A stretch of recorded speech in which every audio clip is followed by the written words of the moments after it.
Yo realmente oigo poco, pero vamos, oigo poco. Te oigo aquí como muy cerca. Quizá mi altavoz del portátil ya no da más. Muy Pero bien, mientras me oigáis ahí, yo voy hablando. sí, se escucha muy bien. Creo que ya podemos comenzar. Sí, Pues sí, justo está iniciando, adelante. Perfecto, muy bien. Pues vamos a dar inicio con nuestra última ponencia de esta aula virtual C dentro del cuarto congreso virtual del Centro de Ciencias Agropecuarias. Ahora toca el turno al doctor Aniceto Méndez Sánchez, quien nos va a hablar sobre la aplicación de la anatomía patológica al diagnóstico de enfermedades en el ganado de lidia. El doctor es catedrático de la Facultad de Veterinaria de la Universidad de Córdoba en España. Es coordinador de la materia de anatomía patológica sistémica. Tiene líneas de investigación de anatomía patológica aplicada al diagnóstico de enfermedades en el ganado bovino de lidia, en la macropatología en animales de abasto mataderos, la detección de finalizadores en matadero utilizados en la alimentación animal, además de estudios de las lesiones aparecidas en los animales abatidos en las monterías.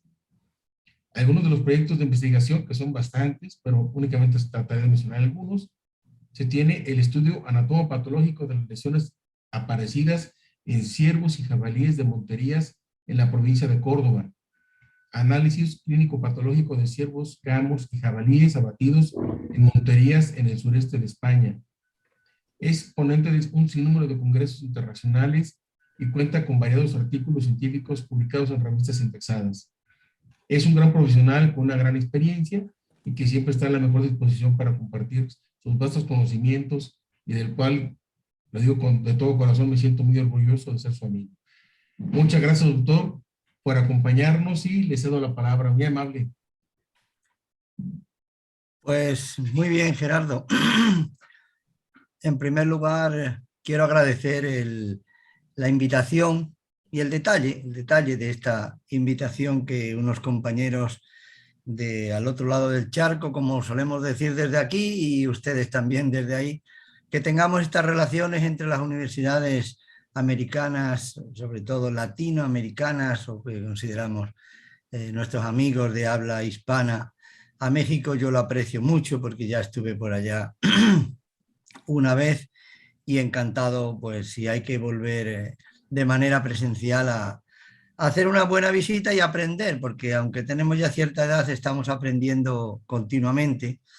Y esta invitación pues me ha dado un estímulo, me ha dado un estímulo de que, bueno, pues será por nuestra experiencia, que ya son 40 años de docencia en la Universidad de Córdoba, y prácticamente los mismos dedicados también al aprendizaje, al estudio del toro de Lidia. Entonces, aquí hemos confluido, o han confluido dos cosas, mi especialización en anatomía patológica, en histología y anatomía patológica, porque son dos disciplinas que van juntas y no podemos entender una sin la otra. Si yo veo una célula alterada y no sé a quién corresponde, pues si no sé que un hepatocito corresponde a los cordones hepáticos del hígado, pues no puedo decir si ese hígado está bien o está mal.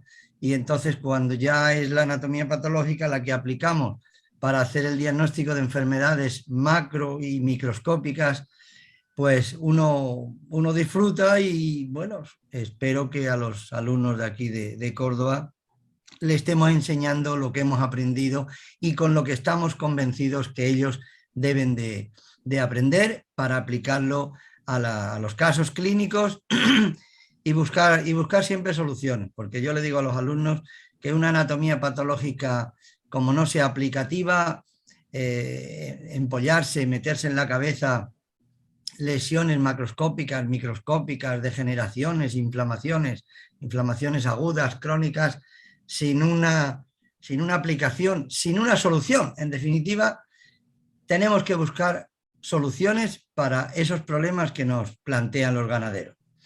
Y entonces la anatomía patológica, pues yo creo que tiene eso, que tiene que con esa, claro, evidentemente con una formación muy buena en microbiología, en histología, en anatomía patológica general, en fisiología, pues pasamos a una anatomía patológica que lo que va a enseñarnos son lo anormal, porque lo normal ya nos lo debemos de saber. Pero lo anormal, pues está ahí, a lo mejor lo tenemos delante, no sabemos interpretarlo, y si sabemos interpretarlo, pues bueno, pues hay una neumonía parasitaria, hay una gastritis infecciosa, hay una dermatitis, el toro de Lidia se cae en la plaza, nadie sabe el por qué se cae. Entonces yo digo que la anatomía patológica tiene que ser aplicativa, y aplicativa desde el momento en que con las causas clínicas o con la historia clínica, con los síntomas que tiene un animal, si podemos salvarlo, pues vamos a estudiarlo cuando está vivo. Pero si muere, no podemos dejar de verlo por dentro, en definitiva, de hacer una necropsia para ver las lesiones, y una vez que sabemos las lesiones y aplicamos un diagnóstico o llegamos a la conclusión de un diagnóstico, pues tenemos que buscar una solución. Al ganadero, todo lo que yo piense, todo lo que le pregunte me va a responder, y todas las palabras raras para ellos que yo diga le parecen muy bien, pero antes de que termines a hablar ya te está diciendo ¿y qué solución tiene? Es que esto, mire usted, es una dermatitis parasitaria, bueno, sí, pero ¿cuál es la solución? Entonces, a eso es a lo que yo más le doy importancia en mis clases, y a los alumnos le transmito que la anatomía patológica debe ser aplicativa para resolver problemas en la clínica diaria, y en este caso en la clínica del toro de Lidia. Con esta pequeña introducción, que estoy convencido es así, no tiene otra solución, vamos a ver si yo le puedo transmitir algunas enfermedades y sobre todo lesiones que califican o que son características de algunas enfermedades que hemos diagnosticado aquí a lo largo de todos estos años de trabajo en la Universidad de Córdoba, en la Facultad Veterinaria, y las he clasificado, pues, por ejemplo, en unas enfermedades de tipo parasitario, una llamada una patología parasitaria, cuya etiología es parasitaria, patología infecciosa, patología carencial, por carencias de algunos microelementos, patología nutricional, porque la nutrición no está bien hecha, los animales mueren por una nutrición inadecuada o desordenada, aunque los ganaderos, la mayoría de ellos se creen veterinarios, se creen catedráticos, saben mucho, pero luego fallan en las cosas más inespecíficas, más tontas. Otras patologías individuales, otras patologías por traumas. Con lo cual, pues vamos a empezar por una patología parasitaria, en primer lugar viendo coccidiosis, ostertagiosis, sarcospodidios, dictiocaulus, teilerias, teláceas, por poner algunos ejemplos, y luego seguiremos con la patología infecciosa. También tenemos una patología carencial, como ya he dicho, carencia de minerales, carencia de vitaminas, carencia de vitaminas y minerales, como es la enfermedad del músculo blanco, una enfermedad que no debería tener el toro de Lidia, porque si se causa por falta de vitamina y selenio, quiere decir que el toro de Lidia que vive en el campo, el ternero de Lidia, porque esto se dan los terneros que viven en el campo, pues en el campo hay minerales, hay vitaminas, de todo. Yo creo que no, parece ser que no es tan fácil como uno lo piensa, porque está cambiando el medio ambiente, cosa que todos sabemos, y hay muchos déficits minerales que no se descubren porque no se analizan los alimentos de la naturaleza, y vienen los problemas o las patologías carenciales. Otras veces la patología es nutricional, los piensos no son adecuados, mejor dicho, inadecuados, porque lo mismo se le da pienso de vacas a terneros que de terneros a vacas, o a los toros se le da un pienso de los terneros o de las vacas de reproductoras, o las raciones son deficitarias de algún componente, bien sea de proteínas, de hidrato de carbono, etcétera, etcétera. En algunos casos los animales han sufrido procesos de intoxicación. Tenemos un caso de intoxicación por fosfuro de aluminio, tenemos algunos casos de plantas tóxicas, medicamentos al desparasitar los animales inadecuados, o problemas que han surgido por mala utilización de ese medicamento. Y otras patologías individuales, pues tenemos algún problema con el magnesio, una hipomagnesemia da una caída de los animales después del tentadero, y es que porque nos creemos que ese magnesio está en condiciones normales en los alimentos y resulta que es deficitario también en los alimentos, de manera que el animal ingiere de manera natural en el campo. Otros que se le ha roto un cuerno por algún motivo, el rabo, caídas, etc. Vamos entonces con la patología parasitaria para ver una enfermedad que es muy común desde hace mucho tiempo. Yo he puesto aquí un estudio comparativo y resulta que llegamos a las mismas conclusiones. La coccidiosis, que es una enfermedad donde el hacinamiento de los animales es la causa principal, porque están muy juntos y porque las madres sobre todo no están desparasitadas, pues luego llegamos a que los hijos son los que sufren esta patología, y aquí tenemos un caso de 180 madres, 150 terneros que tienen agua, comida en abundancia, ahí en el campo, como están estos aquí, no están vacunados, no están desparasitados, pero resulta que el propietario nos comunica que hay una muerte de terneros muy jóvenes que le preocupa. Aquí tenemos los animales en el campo, ahí no hay hacinamiento, los animales están bien separados, están en un cercado por aquí cerca de Córdoba, como me imagino que están en México. Bueno, pues tan fácil que esos animales que están delgados o que se mueren, pues pueden tener la enfermedad de la coccidiosis, ¿vale? Allí tenemos el toro semental y un lote de vacas con becerros pequeños, otros más grandes, y uno de ellos pues lo traen a la Facultad de Veterinaria. Y lo primero que le hacemos, lo que podía haber hecho el veterinario clínico en el campo, que no lo hace porque le tiene miedo, porque no sabe de diagnosticar, pues nosotros hacemos un análisis de las heces y ya tenemos ahí algunos oquistes de Eimeria. Simplemente mirando al microscopio. Yo creo que cualquier veterinario debe tener un microscopio en su casa, cualquier veterinario que esté haciendo clínica en el campo. Aquí tenemos otros dos oquistes. Si hacemos cortes histológicos para confirmar esto que estamos viendo en las heces, pues resulta que aparecen los oquistes en los enterocitos, habiendo sustituido los enterocitos por esos quistes de Eimeria. Y esa coccidiosis, si la seguimos estudiando, pues en el año que estamos, pues resulta que se siguen muriendo los animales, los propios ganaderos y los mismos veterinarios, a los cuales llaman pocas veces, pero los llaman, pues resulta que se mueren los animales, que están delgados, y yo creo que piensan en todo menos una simple coccidiosis, que eso lo diagnostica uno en su casa simplemente con un frotis sanguíneo. Bueno, no obstante, nosotros hacemos la necropsia, vemos la cara del animal, deshidratación, delgadez. También nos fijamos que en la zona del ano está manchada la zona perianal, el rabo. Quiere decir que ahí sale algún contenido demasiado acuoso y constante, y aunque lo ven los ganaderos, pues no echan cuentas hasta que el animal no se muere. Una coccidiosis sí mata a los animales, pero antes de morir los animales, pues muestran unos síntomas que, por lo menos para mí o para un patólogo medianamente formado, digo yo, pues podrían pensar en que hay que hacer análisis de heces, a ver qué le pasa a ese intestino, a ese animal que se deshidrata. Bueno, pues así empezamos nosotros. Repito, igual que antes, le hacemos un análisis, un frotis con las heces, y ahí aparecen los oquistes de Eimeria en el ternero, que ya es sospechoso.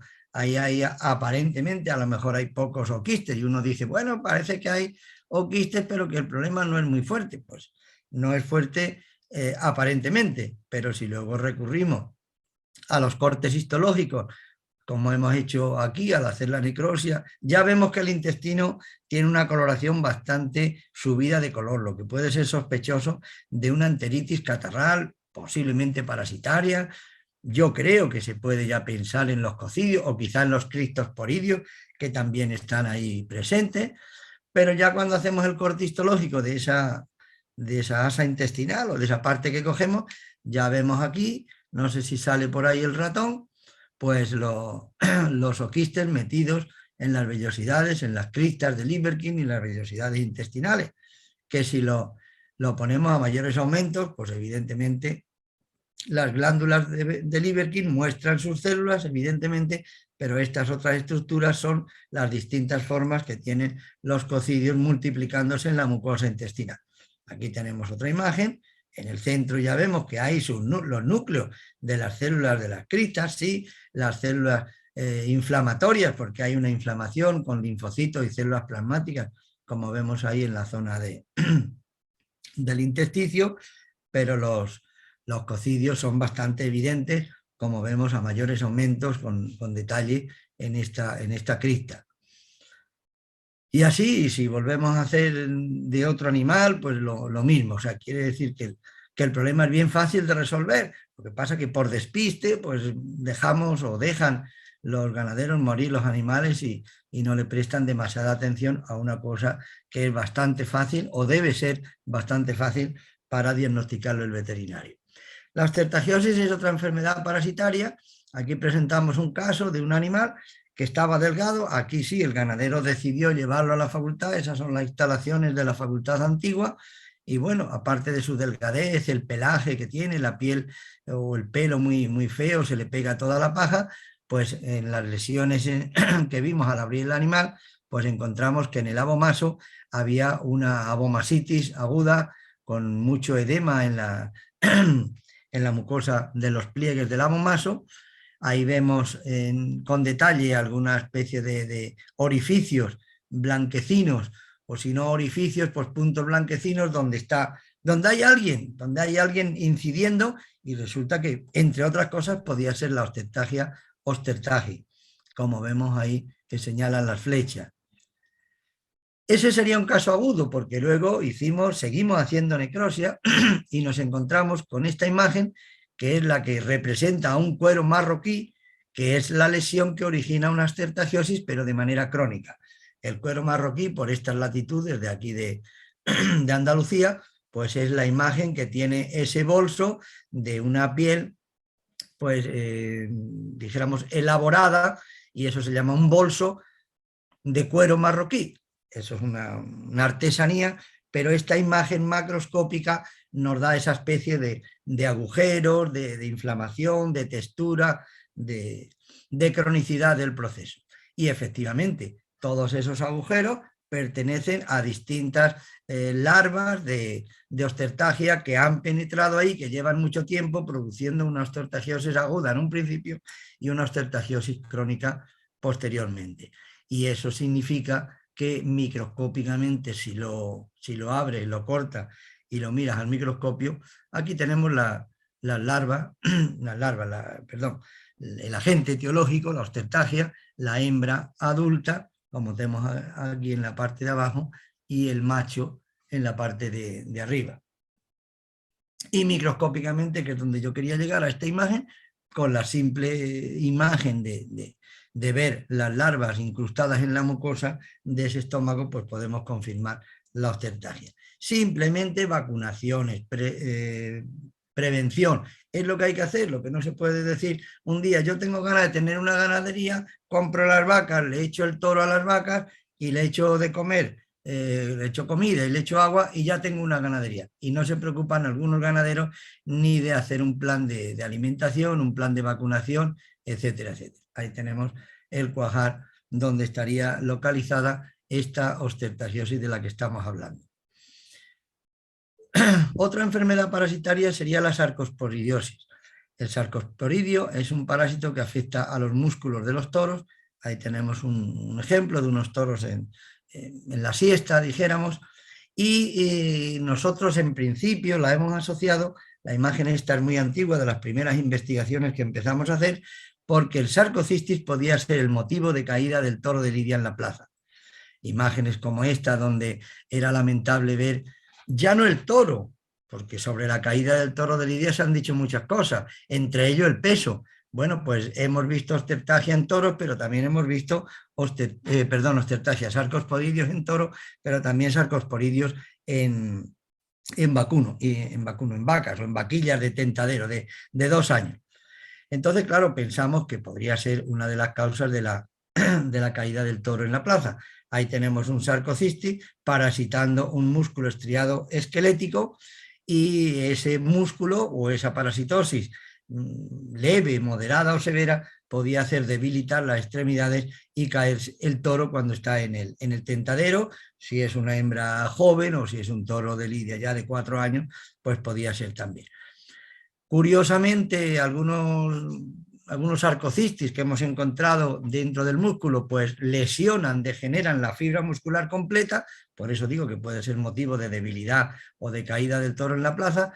En otras ocasiones, aunque no hemos visto el parásito, se ha visto un componente inflamatorio de tipo linfoplasmocitario, que significa que el parásito ha hecho una reacción y volvemos a pensar en que el sarcocistis está debilitando los músculos. Aquí tenemos otro en la parte de abajo.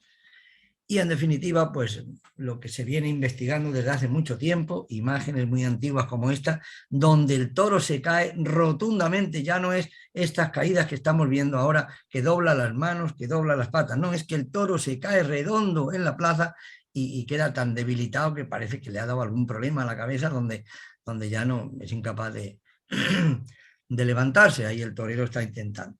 En este caso, o en este momento, las revistas publicaban: esto es una falta de fuerza y caída del toro en la plaza. Pues claro, a los investigadores que estábamos por aquella época, pues pensamos en que hay que ir al desolladero, coger muestras y ponerse a estudiar a ver de dónde viene esa caída.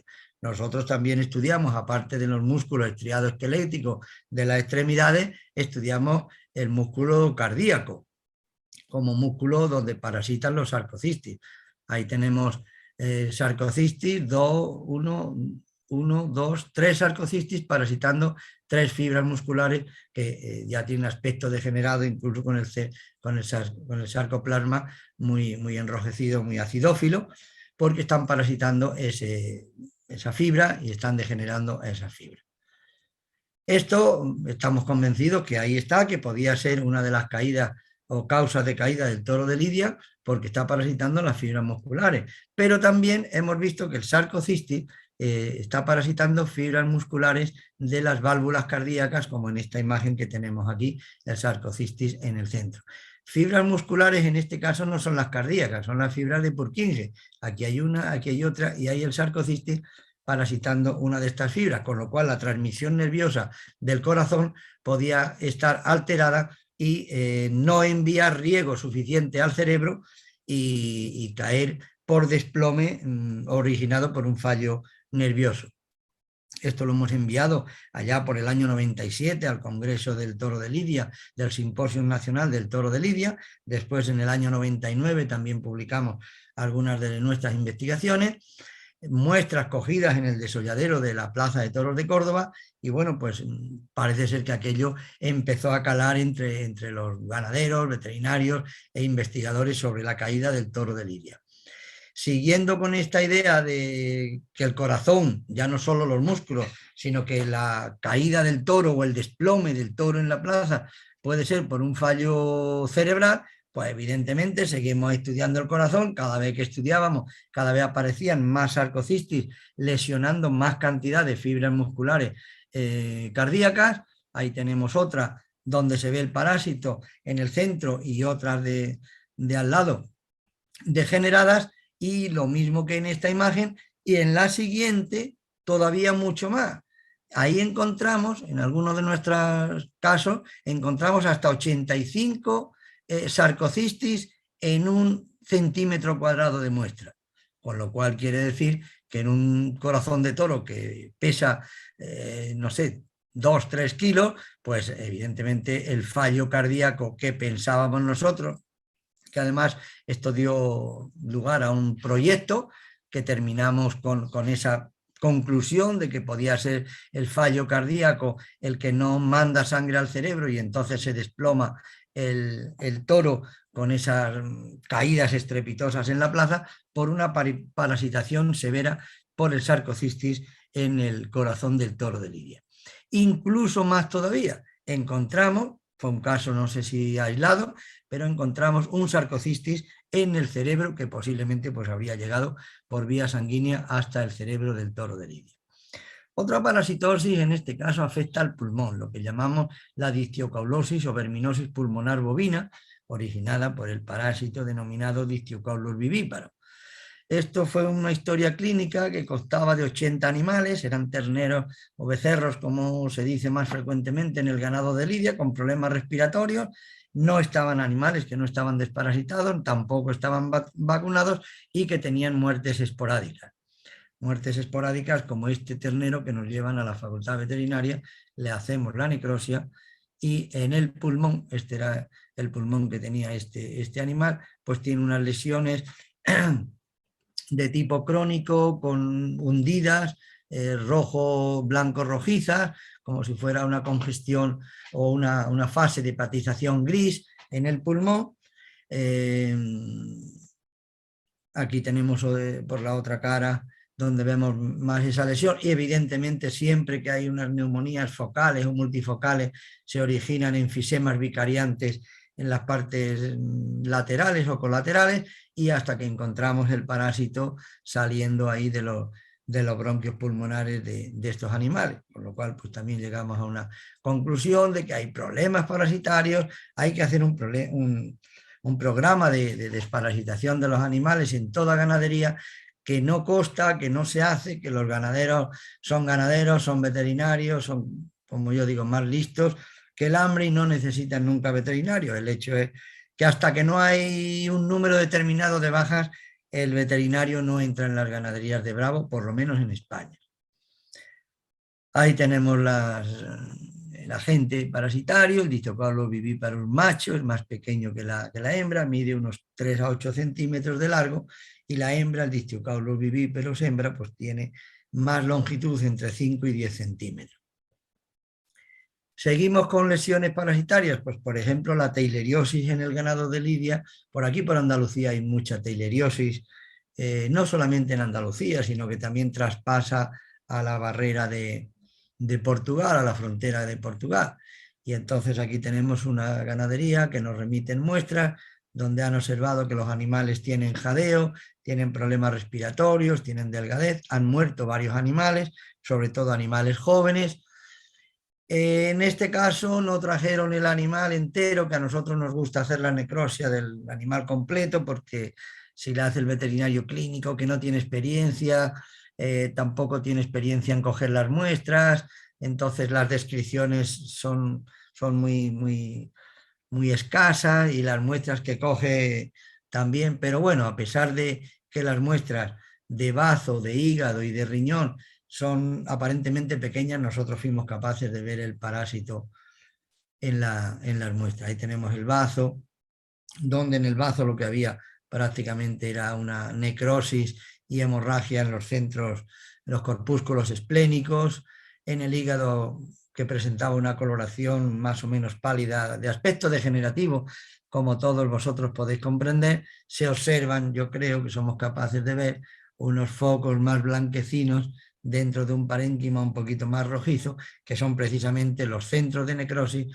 que origina la muerte de los hepatocitos y la necrosis más o menos centrolobulillar que origina en el lobulillo hepático.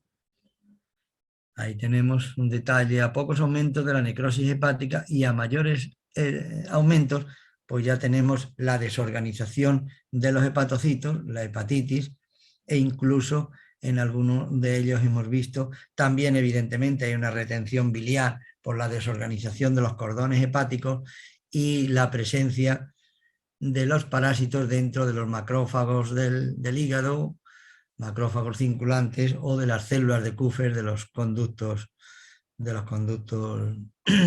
hepáticos, de los sinusoides hepáticos. Aquí tenemos también, hay un monocito circulante junto con los hematíes y esas pequeñas estructuras corresponden a la teileria de la que estamos hablando. En el riñón, macroscópicamente, se veían algunas hemorragias, no sé si se han dado cuenta o se han percibido. Aquí en la derecha también se ven. Aquí en esta imagen con un poco más de detalle se ven esas hemorragias renales, y lo que más caracterizó fue que en la poca sangre que pudimos recoger de los órganos que nos enviaron, pues vemos ahí los hematíes parasitados por la teileria, parasitosis hemática. Seguimos con otra parasitosis poco frecuente. En realidad tampoco es que esto se presenta en todas las ganaderías, pero sí parece un problema que no saben resolver los clínicos. En esta ganadería, por ejemplo, pues empezaron a observar que había algunos animales como este, que tenía los ojos muy sobresalientes, tenía una inflamación del ojo, ven bien o ven bien a medias, no ven perfectamente, con lo cual el veterinario, en este caso tuvimos la suerte de que el veterinario era el gerente de esta ganadería, con lo cual estaba todos los días viendo a los animales y inmediatamente que se dio cuenta de la inflamación que había en la zona periorbitaria, pues anestesió un animal, concretamente a este, e inmediatamente fue capaz de ver la telacia en la zona periorbitaria debajo del ojo. Claro, los animales se rascaban mucho, no veían bien y hubo algunos decomisos, no pudieron ir a la plaza en estas condiciones. Pero el diagnóstico fue rápido, quedaron algunos animales, como el último al cual me invitaron a mí porque me conocía, no para el diagnóstico, ya lo había hecho el veterinario de la ganadería, pero sí por la consideración que nos tienen a los profesores y sobre todo con el fin de llevar alumnos a la ganadería y que vean casos prácticos como esto. En este caso, en ese día, ya con el problema prácticamente resuelto, ya sabíamos de qué iba el tema. No obstante, fuimos con un oftalmólogo de Humana, con un médico oftalmólogo, le echó la fluoresceína para ver fondo de ojo y demás, a ver cómo estaba el ojo, y el ojo estaba perfectamente bien después de hacer una observación detallada del ojo. Ahí está saliendo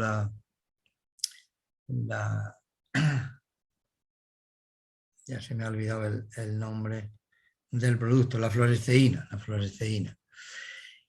No obstante, había un toro que era el último que habían tratado, fue este, se anestesió con la anestesia a distancia, se le lanzó el dardo, el toro empieza a andar para allá y para acá, al final oye hablar y se viene dentro de su atontamiento, dijéramos, hasta que cae al suelo, se viene hacia nosotros, hacia donde estamos hablando, se queda fijo, nosotros estábamos en la valla, pero en unos minutos después cae al suelo y ya pudimos observar cómo estaba ese ojo, que el veterinario, que es este que está aquí en el suelo, en primera fila, en el suelo, observando el fondo de ojo. En este caso yo pues tuve la oportunidad de ver también cómo el tratamiento había sido efectivo, ya no observamos ninguna telacia ahí alrededor de los párpados y el problema estaba resuelto. Que yo sepa, no se ha vuelto a dar ninguno, con lo cual quiere decir que tampoco son enfermedades endémicas lo que hay.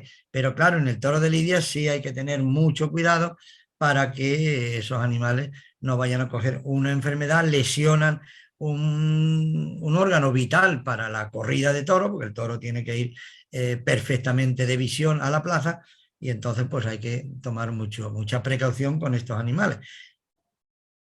Esta es la ganadería que tenía el problema. Y después he visto un caso publicado en profesores de la Facultad de Veterinaria de Murcia. El nuestro no lo publicamos. Estos profesores han publicado, según dice aquí, el primer caso de telaciosis ocular, Telacia rhodesi, en un toro de lidia en la península ibérica. Aquí en estas dos imágenes que publican se ve incluso mejor que en la imagen que yo he podido presentar anteriormente. La fortuna a partir de todos estos problemas parasitarios es que la industria pues, se ingenia con unos desparasitadores que instala en la finca, como puede ser el anterior o este, una especie de cepillo con una cuba que cuando se estimula, cuando el toro pasa por ahí, como en este vídeo que se puede ver en YouTube, pues el toro está rascándose con ese cepillo, al rascarse mueve un sistema donde empieza a caer el producto desparasitador, aparte de que el cepillo le rasca esa zona donde le pica y se van desparasitando los animales sin darse cuenta, sin molestarlos para nada, cosa que es importante en este ganado con tanta peligrosidad y con ese comportamiento pues tan áspero que tiene. Cuanto menos se le moleste, mejor. Otra forma ya no digo de desparasitarse, pero sí de rascarse, de aliviarse, pues es el no quitar una encina que está seca, quitarla de la finca. Hay veces que los ganaderos lo que quieren es dejar las fincas limpias para que no haya problemas. Yo creo que hay que dejarle una encina como esa, vieja y seca, para que él se pueda rascar donde le pica. Es que si no, pues tenemos imágenes como otras que he traído por aquí, donde ves esa encina seca, se ha secado por el motivo que sea. Por aquí hay muchos problemas con las encinas, que algunas veces se seca debido a bacterias, debido a parásitos, a hongos.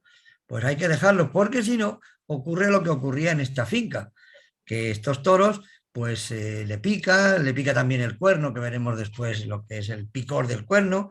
Total, que al final se rascan donde pueden y se rascan con las paredes o bien en cualquier zona del cuerpo, o ellos mismos con los cuernos están rascándose la punta del cuerno, pero lo hacen sobre la pared y terminan haciendo una abertura en las paredes. Este ganadero se quejaba mucho de que los toros le habían roto la pared en varias ocasiones.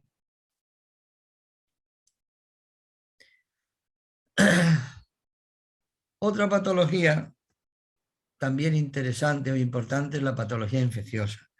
Patología infecciosa está ahí, y yo creo que aunque queramos tener a los animales perfectamente con inmunidad, es imposible.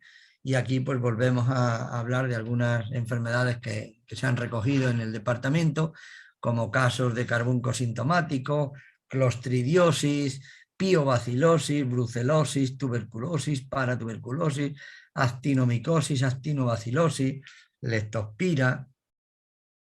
Vamos a ver alguno de ellos.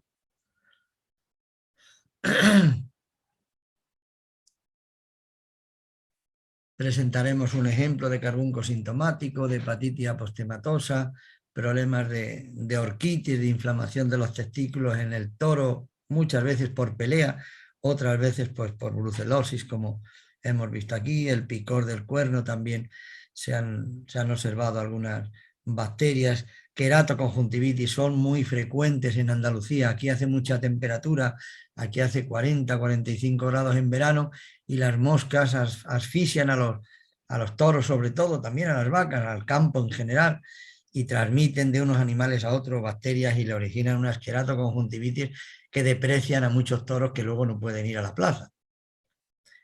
Hay otras patologías que hemos diagnosticado en el bazo, esófago, hepatitis, como antes he dicho, paratuberculosis, actinomicosis, actinobacilosis.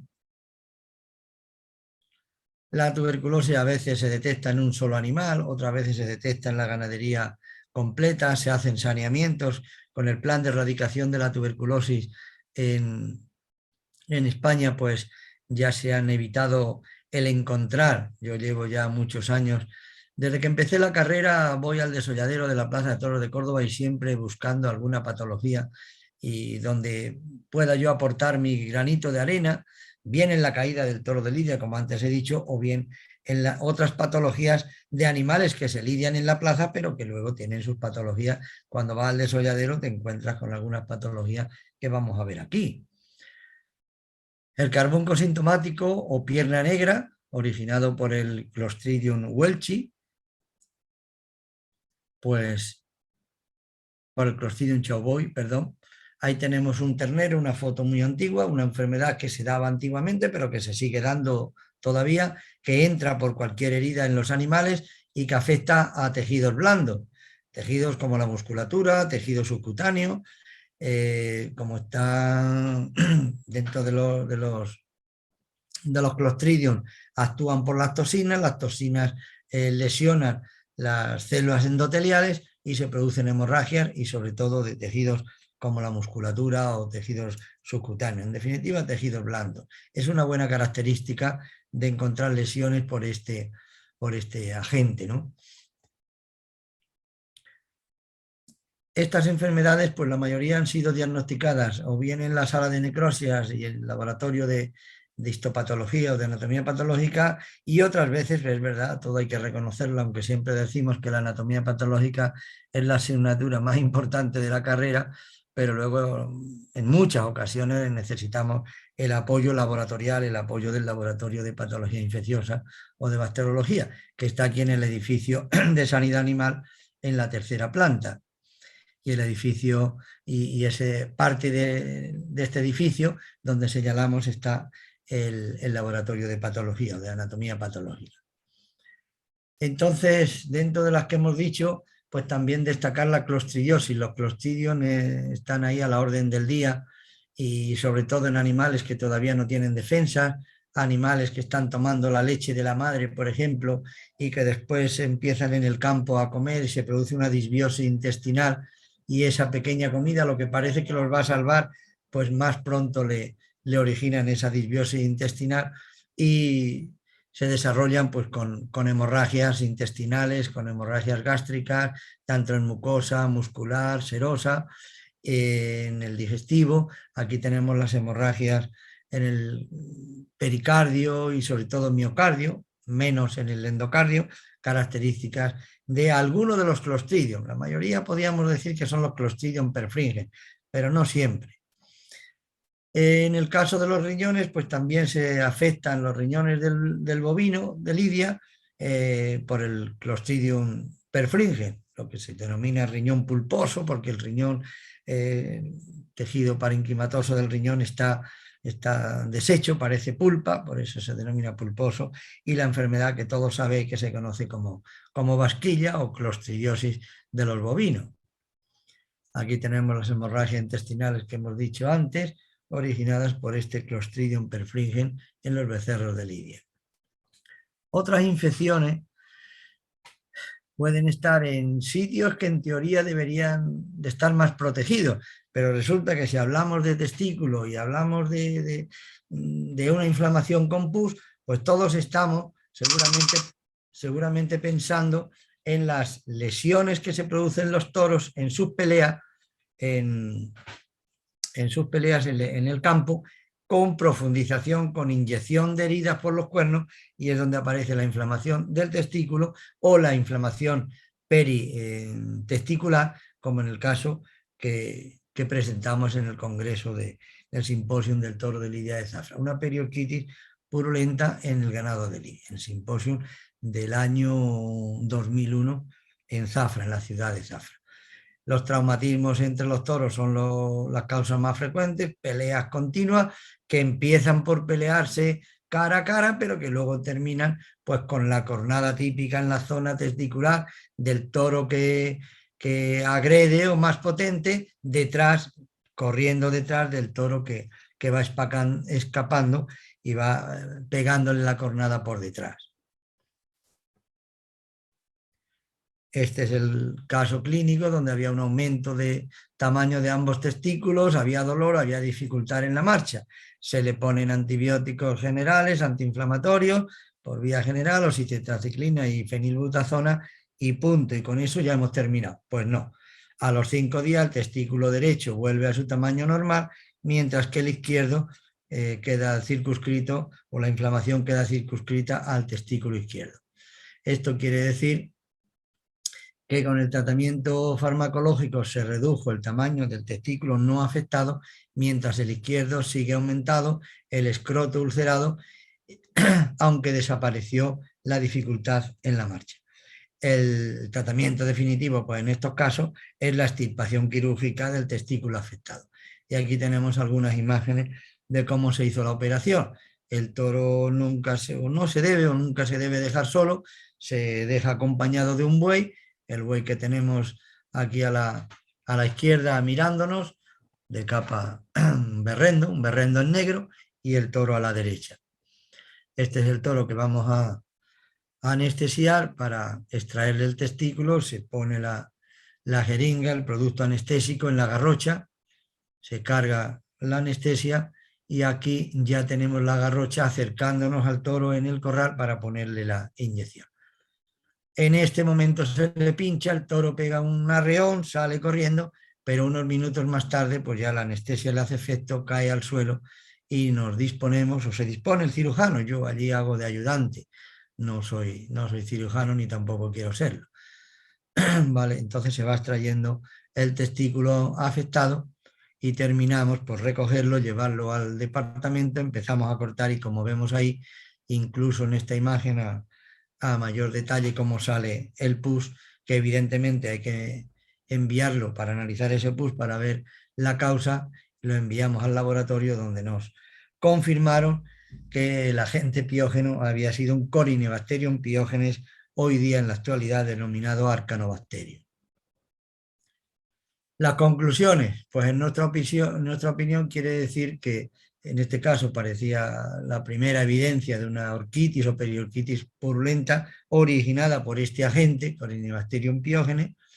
La segunda conclusión, pues prácticamente la hemos comentado ya, que las causas de esta patología son debidas, parecen más debidas a los traumatismos de las frecuentes peleas que realizan entre ellos. Ahí estamos viendo en esa imagen donde están pegando dos toros concretamente al toro que es más débil, que sale corriendo o que escapa, pero que por detrás le están dando su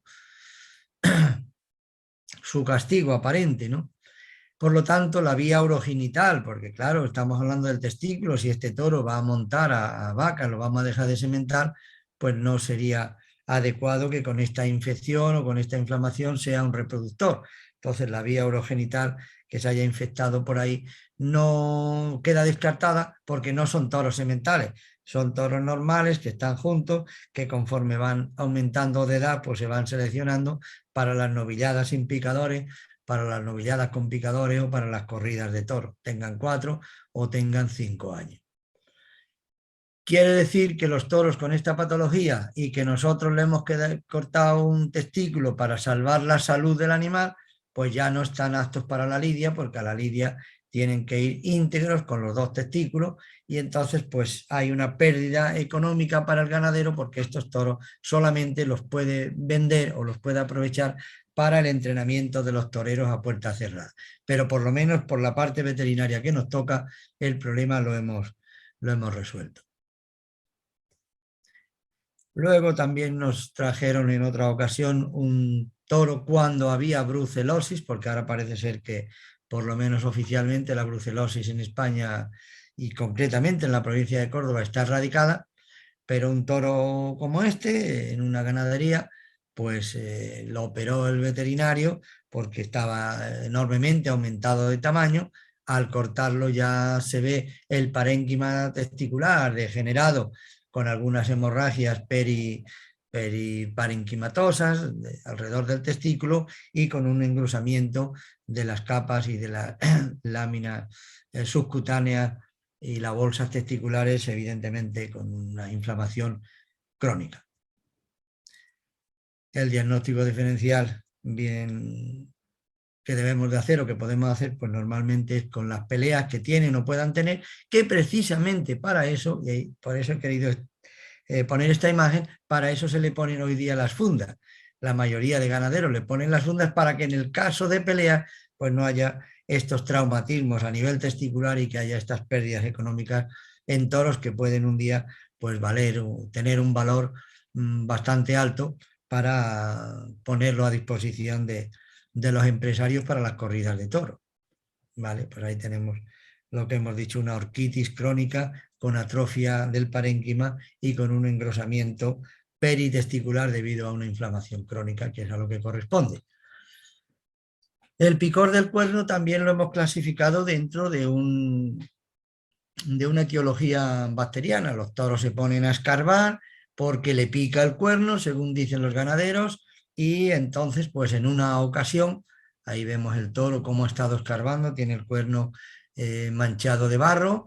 Aquí tenemos lo que llaman los escarbaderos, lo que llaman los ganaderos los escarbaderos. El toro mete el cuerno hasta donde puede porque le pica, como si nosotros en un dedo nos pica y nos rascamos, ellos tienen que rascar contra las paredes o contra el suelo. Aquí tenemos otro hoyo, otro escarbadero donde el toro ha metido ahí el cuerno porque le pica, porque en definitiva hay una infección. Una infección que nosotros no hemos podido confirmar porque la asociación o las asociaciones de criadores de toros de lidia no lo han solicitado. Lo solicitaron una vez porque sí había un trabajo previo del veterinario Julio Fernández de la Unión de Criadores de Toros de Lidia, donde encontró hasta 4 y 5 agentes patógenos anaerobios que había dentro del cuerno, debajo de la funda del cuerno, porque llegan por vía sanguínea, ahí empiezan a provocar una inflamación, y por eso digo que los toros tienen que rascarse, porque el picor, que así lo llamaban los ganaderos, sigue existiendo.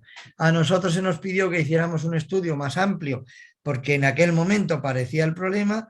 Después, cuando presentamos el proyecto y el presupuesto de lo que costaba, el problema cedió y los ganaderos dejaron el proyecto aparcado y no se nos solicitó nuestra ayuda, que hubiera sido conveniente incluso hacerlo ahora mismo, en cualquier momento, porque, bueno, pues lo mismo que un animal tiene una infección en cualquier órgano, lo puede tener en el cuerno y producirle pues que el cuerno se cae, que el cuerno le duele, que el cuerno le pica, etcétera, etcétera, y no deja de ser un problema sanitario para el animal. Lo mismo que decía antes, que hay que tener encinas viejas o en algún sitio para rascarse, porque lo mismo que le puede picar la piel, le puede picar el cuerno, y entonces los animales se alivian de esa manera, y en vez de escarbar en el suelo, pues escarban sobre encinas viejas o, o material que no sea tan destructible como si empiezan a romper la encina como las que hay al fondo, que aquí en Andalucía las hay muy bonitas y muy provechosas, porque no dejan de tener un elemento magnífico como son las bellotas, que en el caso de que no haya otro, los animales comen bellota y van manteniendo su alimentación en el campo bastante bien. Otras veces se echan arena, como vosotros sabéis, para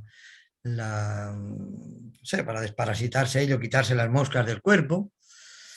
Bueno, también decíamos antes que la queratoconjuntivitis en el ganado de Lidia era bastante preocupante, ¿no? Pues sí, en un estudio que se hizo en el año 98 por algunos investigadores de aquí de Andalucía, sacaron que la Morasella bovis, el Mycoplasma bobucoli, el Escherichia coli, el Proteus, la Klebsiella y la Candida albicans eran los agentes patógenos que originaban esa queratoconjuntivitis, que ya he adelantado antes, que es bastante frecuente por la cantidad transmitida por las moscas, pues esa cantidad de moscas que hay en Andalucía, sobre todo en épocas estivales y en épocas del verano.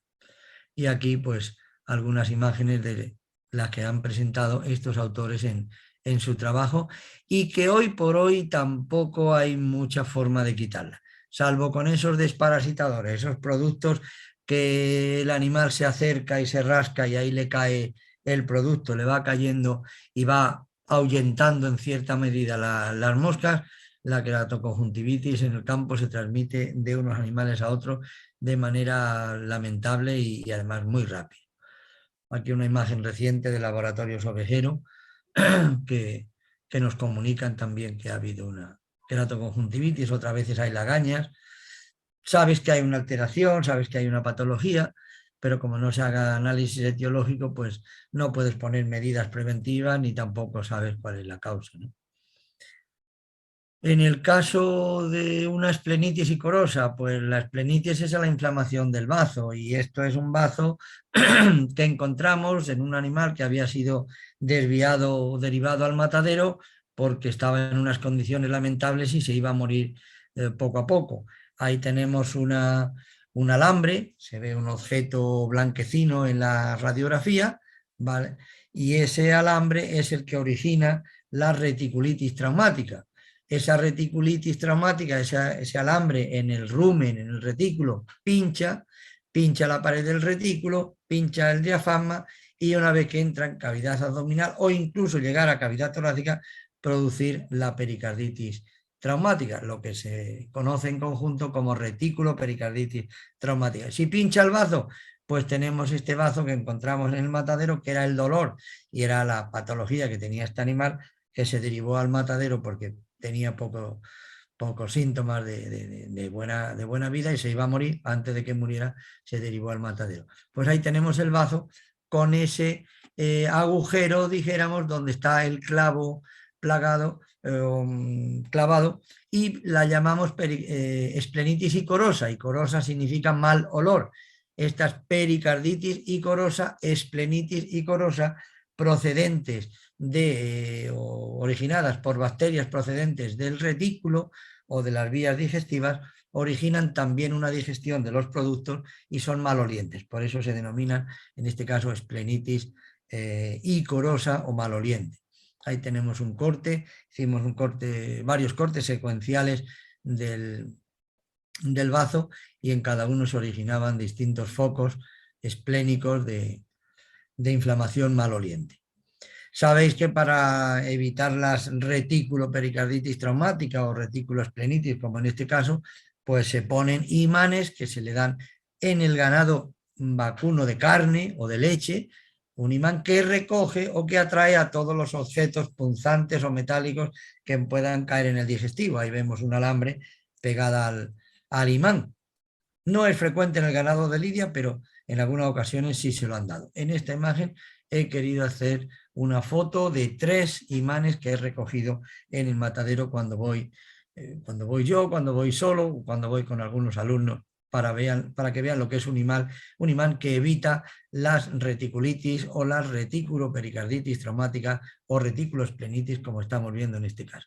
También, al hilo de la reticulitis traumática, quiero presentar un caso de una pericarditis traumática en un animal bien joven. En este animal que está aquí ya se le ve mal pelaje y tarde o temprano va a morir. Bueno, pues el día que murió se le hizo la necrosia. Fijaros que presenta un hígado degenerado porque tiene seria capacidad de hacer un metabolismo adecuado, y lo que vemos ahí una degeneración hepática severa, tanto en superficie como luego en la parte interna. Ahí hay una degeneración hepática hidrópica y degeneración hepática grasa, y en el corazón, ahí vemos el corazón en el centro, la silueta del corazón la estamos viendo. También tenemos que hablar de una pericarditis icorosa, maloliente. El corazón no se ve, lo que se ve a ambos lados es el pericardio.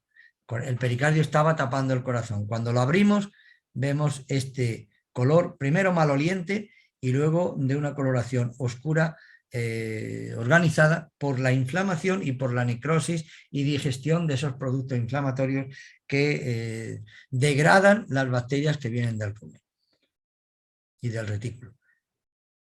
Hacemos el corte del corazón. Aquí vemos el corte del corazón cortado por la mitad. Vemos el miocardio ampliado, hipertrofiado. Vemos el agujero por donde ha estado punzando el objeto pinchante o punzante, ¿vale? No vemos el clavo, pero eso no nos debe de desesperar, porque el clavo es posible que esté o quizá no está. Aquí tuvimos la suerte de verlo, ahí no se ve, pero en la siguiente imagen, que va a ser 1 centímetro más adelante, no mucho más, pues aquí tenemos. ¿Veis el clavo?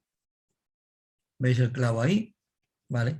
Pues ahí está originando esa pericarditis en el epicardio y en el pericardio propiamente dicho, pero además de atravesar esa zona, lo vemos que sale ya en la cavidad cardíaca, atravesando pericardio, miocardio e incluso el propio endocardio. Es una pericarditis icorosa, maloliente, en un caso de pericarditis traumática.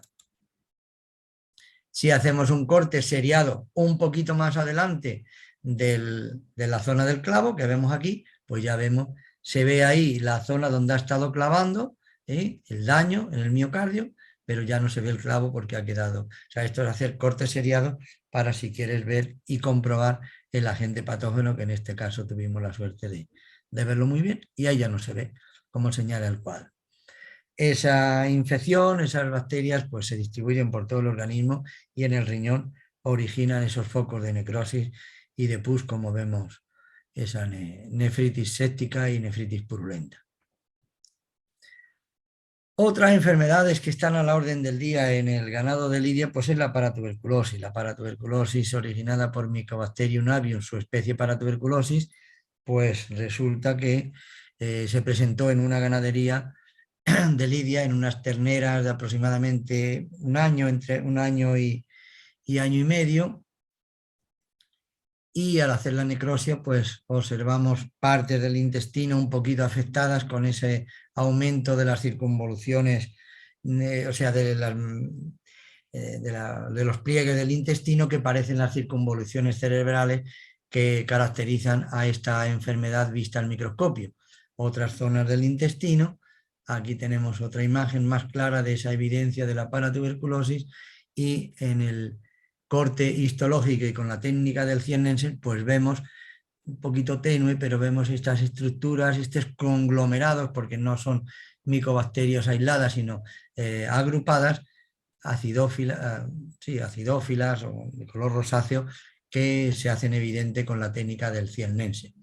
Esto fue corroborado también por las técnicas de inmunocitoquímicas y nos da color marronáceo en las vellosidades de las puntas o incluso en los nódulos linfáticos que tenemos representado en esta imagen. Profesor Gerardo, yo no sé cómo vamos de tiempo, creo que estamos ya en las 6 y si tenemos límite de tiempo, pues quizá con esta enfermedad y poco más vamos concluyendo. No sé lo que usted opina. Sí, doctor, yo creo que le damos paso si gusta a las preguntas. Tenemos una cantidad importante de preguntas que igual pues iremos viendo, contestar algunas de ellas, porque sí son bastantes. Vale, pues ¿me parece?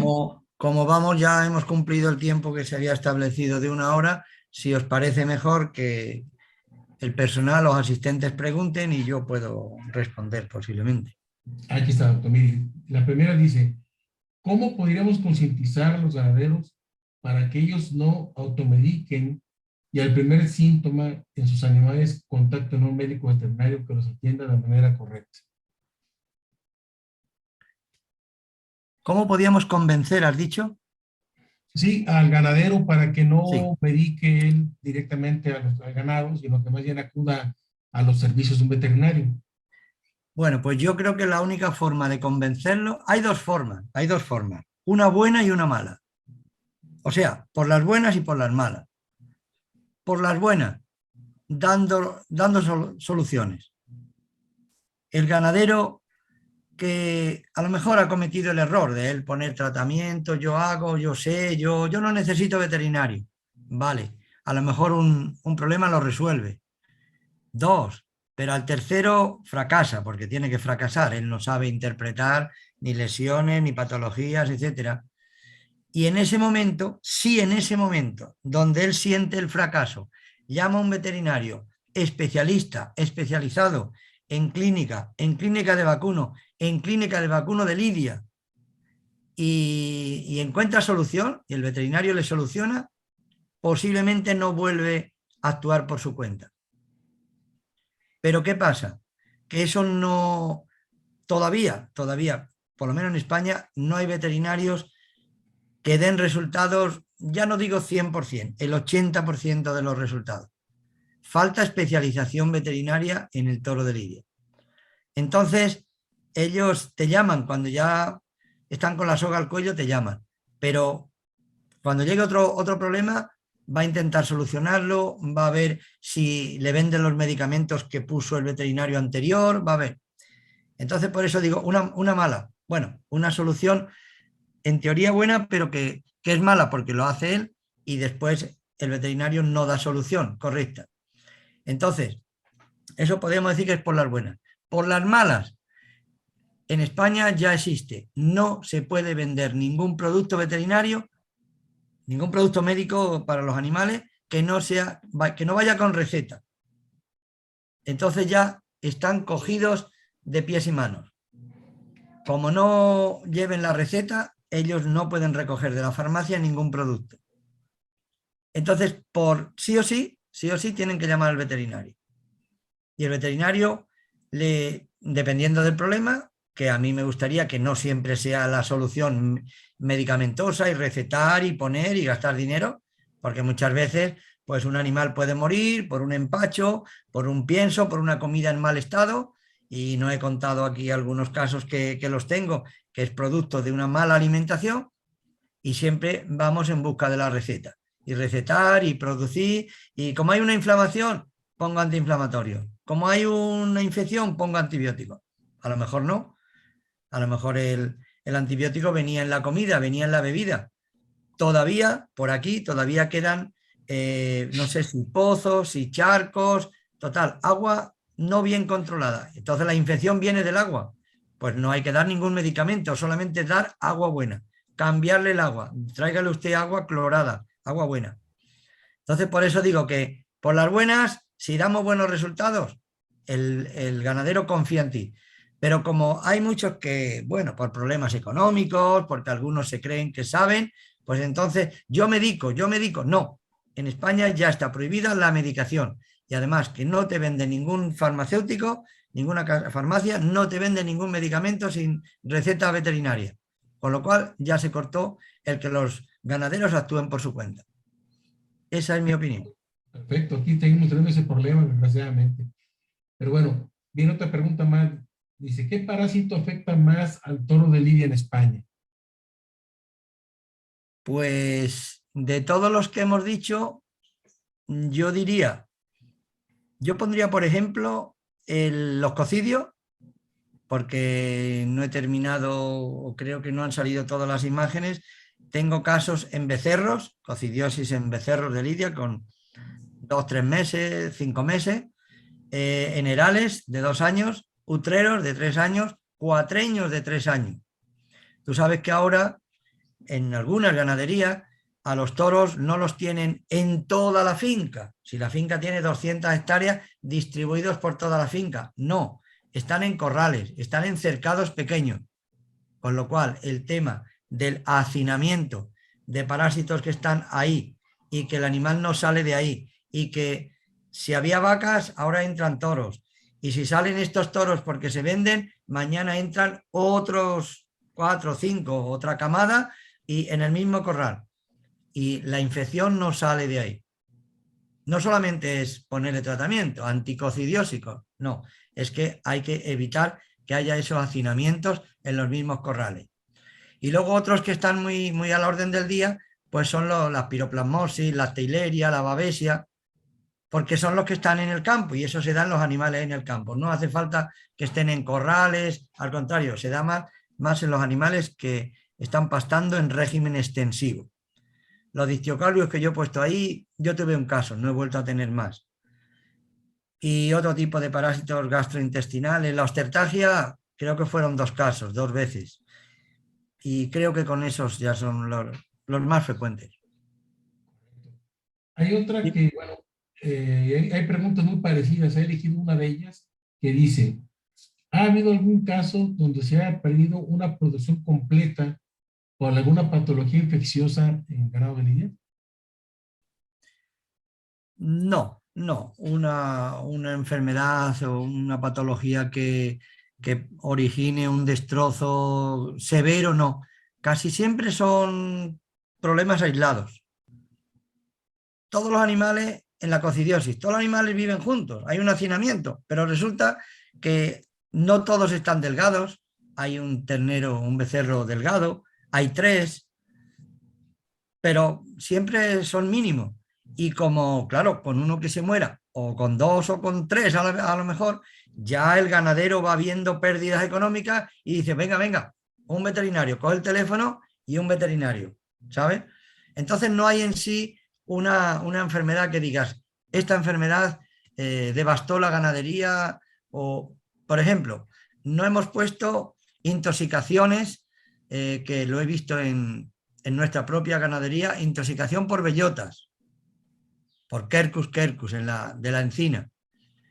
Pero es que resulta que esa enfermedad viene en el otoño, aquí en España en los meses de septiembre, octubre, cuando la bellota está inmadura, tiene muchos taninos y en el suelo hay poco que comer. Entonces hay una vaca, hay 2 que llegan a una encina, hay muchas bellotas en el suelo, se pega el atripón, comió muchísimas y mañana hay una degeneración de líquido, lo que llamamos intoxicación por taninos, intoxicación por bellota. Pero no, casi siempre son casos aislados. Bueno, hay veces que sí, que el ganadero por un poco de descuido, de no llamar al veterinario el primer día que se muere uno, entonces cuando llega le preguntas, ¿cuántos han muerto? Ah, pues ya se han muerto 3. O sea, que al primero no llamó al veterinario, al segundo tampoco y al tercero tampoco. Entonces ya dices, han muerto 3. Pues es porque le preocupa, pero achacan al tiempo, achacan a la lluvia, mucho calor, mucho frío, y hasta que no ven pérdida del bolsillo, pérdida económica, no avisan. Pero no hay una enfermedad así que diga, vino un virus, el virus de la lengua azul o el virus de la fiebre aftosa. No. Dígame. Por cierto, voy a hacer 2 preguntas más, doctor, para también no abusar de su tiempo. Sí, Dice aquí, dice, ¿una parasitosis pulmonar puede llegar a producir atelectasia? sí, claro. La atelectasia es una consecuencia de un depósito de sangre en una zona, de una paralización de la sangre en una zona. Si la otra parte está inflamada, pues al estar inflamada, la parte que está circunscrita alrededor tiene una circulación lenta, paralizada, y ya tienes ahí la atelectasia, vamos, la poca circulación y la atelectasia, la falta de aire en esa zona. ¿Comprendes?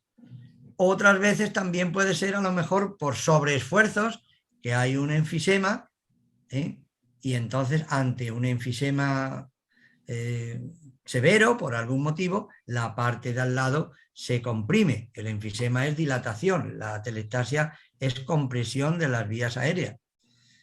Pero esa es compensatoria o esa es una como consecuencia de la otra. Muy bien. Nos seguimos Dígame. con la última, doctor, que Sí. sería, ¿qué repercusiones ha tenido lengua azul en el ganado de Lidia? Pues ha tenido repercusiones económicas sobre todo, pero no económicas por muerte de los animales, sino económicas para los ganaderos. Porque si en Andalucía tenemos lengua azul y hay toros que están libres de lengua azul, pero por si acaso cuando sale de Andalucía y va al norte, y ese toro no se lidió, no puede volver a Andalucía porque hay un foco de infección. No sé si me explico. Sale de Andalucía libre. Hay lengua azul en Andalucía, pero él sale libre porque está vacunado, porque está preparado. Pero va al norte y por lo que sea no se lidia, no se le puede devolver al ganadero. El ganadero no puede importar animales en su finca. Pueden salir los que tiene si tienen el certificado de libres de la infección. Y van a donde sea, a Pamplona, al norte de España. Y allí no se lidia, bueno, ¿qué hacemos con ese toro? Hombre, devolvérselo al ganadero, no. Usted lo lleva al matadero, prácticamente lo llevan al matadero, no puede ir a ningún sitio. Entonces, claro, ha habido pérdidas económicas, no sé, porque en el matadero no te pagan lo mismo que en una corrida. Si al ganadero se lo devuelven, el ganadero después lo vende para otro empresario, para otra corrida, en definitiva, recupera el dinero que había pensado ganar en el primer transporte y después lo recuperó en el segundo. Pero sí ha habido dificultad para moverlo y dificultad para lidiarlo y bueno, y algunos que mientras no estén libres de enfermedad en la ganadería o en la zona, no se pueden mover. Y entonces si no se pueden mover por España o no se pueden mover de Andalucía, un toro de Juan Pedro que está en Andalucía no lo pueden torear en Madrid. Y entonces ha habido pérdidas económicas para los ganaderos, que son los que siempre le toca perder, porque ahora con la pandemia no ha habido toros y no ha habido corridas y no podíamos ir a las corridas los aficionados y ha habido pérdidas, se han tenido que mandar muchos animales a matadero. No sé si queda. Sí, perfecto, doctor, quedó muy bien entendido. Y bueno, qué lástima que el tiempo nos haya ganado, que nos quedó mucha información por ahí en el tintero, pero yo espero que haya una nueva ocasión, doctor, para poderlo invitar y que nos haga favor de pues, seguirnos presentando trabajos tan interesantes como los que hoy nos ha compartido y que inclusive pudiéramos dar el momento para que podamos terminar con su ponencia. ¿Cómo ve, doctor? Cuando queráis, o sea, cuando os organicéis no hace ahora mismo estamos en un congreso, pero si después surge pues algo, un mini congreso, unas jornadas complementarias, jornadas formativas, pues yo estoy a vuestra disposición y continuamos, porque aquí hay el trabajo de 40 años, pues muchos casos clínicos.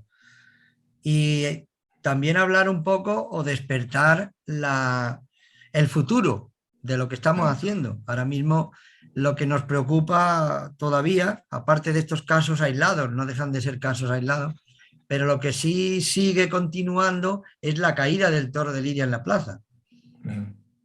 Y en esa caída, como hay muchísimas teorías, pues nosotros estamos, creo que con la última teoría, que precisamente no sé si somos los primeros que la hemos estudiado, pero ya tenemos por ahí una tesis doctoral que defendió el doctor Urso Dávila Montero sobre la osteocondrosis en el toro de Lidia.